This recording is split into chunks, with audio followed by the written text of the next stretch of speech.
primarily as an agricultural fertilizer.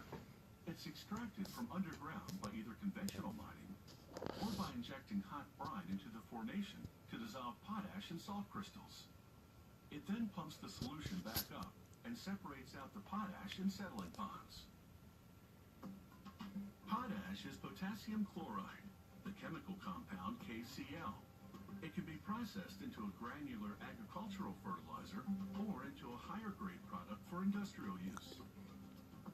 At this Canadian potash mine, the deposit lies just over half a mile underground. The ore is comprised of three materials: KCl, clay, and sodium chloride, the chemical compound NaCl, better known as table salt. The big machine manufacturers use to cut the face of the rock is called a continuous miner. It has two rotors, each with three arms.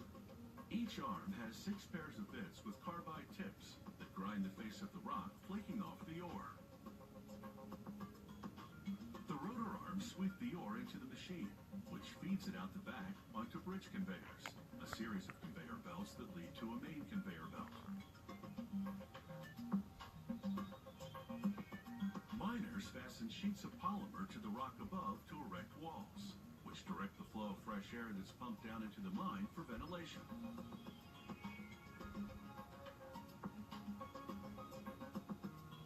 The bridge conveyors transfer the ore to a main conveyor. At this particular potash mine, up to 10 machines work simultaneously at different locations. All those main conveyors, nearly 22 miles of moving belts, converge at the skip. A gigantic elevator bucket which hoists up to 49 tons of ore at a time to the surface and dumps it into a storage bin. A conveyor transfers the ore to the mill for processing. First, the ore tumbles down a series of vibrating screens. Smaller particles drop through the openings and move on to the next station, while larger particles stay on top, where they are whisked off with the flow of brine into a crusher. The finer particles flow to the fine flotation tank, while the larger ones sink to the bottom, drain out, then travel to the coarse flotation tank. The particles are treated with chemicals. Over the course of 5 minutes in flotation, the chemical treatment makes the KCl particles attach to air bubbles and rise to the surface. In the coarse flotation tank, paddles skim the surface, pushing the floating KCl into a collector. The clay and NaCl particles drain out the other end. Similarly, in the fine flotation unit, the KCl particles attach to air bubbles and rise to the top, where they overflow into a collector. The collected potash then goes through a centrifuge and a dryer to remove all the moisture. The dryer feeds this vibrating screening machine, which separates the KCl particles into 3 categories. Oversized particles go back to the crusher. Undersized particles go to machines which compact them into boards, then break the boards into new particles, which then go back to the vibrating machine for another round of screening.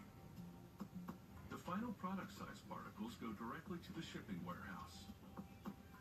This granular potash is the type used as agricultural fertilizer. Its KCl concentration is 95% because there's still some residual clay and NaCl. Technicians regularly test product samples to verify the KCl content. They grind each sample into a fine powder and compress it inside a stainless steel cap to form a pellet. Then the workers load the pellet into an X-ray fluorescence analyzer. The pelletized sample absorbs that energy, then releases energy as fluorescent radiation. The analyzer measures the fluorescent radiation to determine the sample's concentration of KCl. The mill also processes potash for industrial use. This higher grade potash with a KCl concentration of 99% is a white powder. Manufacturers make it by dissolving the 95% KCl granular potash in hot brine to remove more of the residual NaCl and clay. Then workers crystallize the potash by evaporation and cooling. The result? almost pure KCl.